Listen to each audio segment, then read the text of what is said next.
madaxweynaha koonfur galbeed Soomaaliya Mudane Cabdicasiis Xasan Maxamed Lafdigareen oo muddooyinkii la soo dhaafay ku sugnaa caasimadda koonfur galbeed ee Baraawe ayaa maanta wuxuu kulan la qaatay ururada ka dhisan gobolka Shabeellaha Hoose gaar ahaan caasimadda Baraawe sida dhalinyarada guud ahaan iyo habeenka ururka ah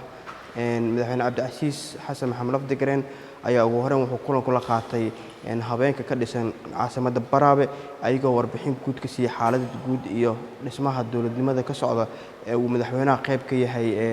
mar walbana laga hirgeliyo mashaariic kala duwan degmada Baraawe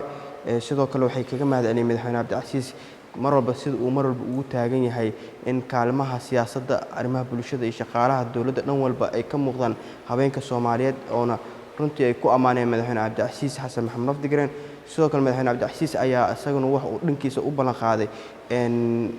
ururada habeenka ee ka dhisan caasimadda Baraawe in ay ka soo muuqan doonaan dhismaha golaha deegaanka oo dhammaan laga hirgelin doono caasimadda Baraawe oo hadda ay socoto qabanqaabadeeda iyo sidii dadkii loo kala xuli lahaa una u ballan qaaday in qayb muhiim ah ay ka noqon doonaan sidoo kale madaxweyne Cabdicasiis ayaa dhanka kale wuxuu kulan la qaatay dhalinyarada ka dhisan caasimadda Baraawe oo runtii ayaguna warbixin guud ka siiyay xaaladda caasimadda Baraawe waxay warbixintooda ayagana ay ku saleeyeen ku faraxsan yihiin in maanta loo dhagax dhigay garoon ay kubadda cagta ah ee laga hirgeliyay caasimaddii ee Baraawe ee gobolka Shabeellaha Hoose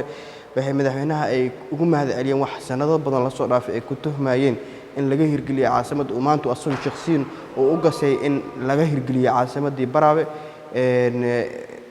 sportskan waxay ku tilmaameen in ay qayb muhiim ah ka tahay isdhexgalka bulshada oo madaxweynaha mar walba uu taagan yahay in bulshada reer koonfur galbeed gaar ahaan caasimadda Baraawe ay isdhexgal ay muujiyaan sidoo kale madaxweynaha wuxuu asagana dhankiisa u ballan qaaday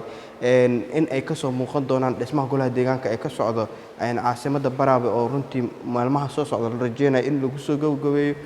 madaxweynahan wuxuu sidoo kale ku booriyay dhalinyarada ka dhisan caasimadda Baraawe in ay mar walba u istaagaan dhismaha dawladnimada ee ka socda caasimadda waa mahadsantihiin wabilaahi tawfiiq wasalaamu calaykum waraxmatullahi wabarakaatuh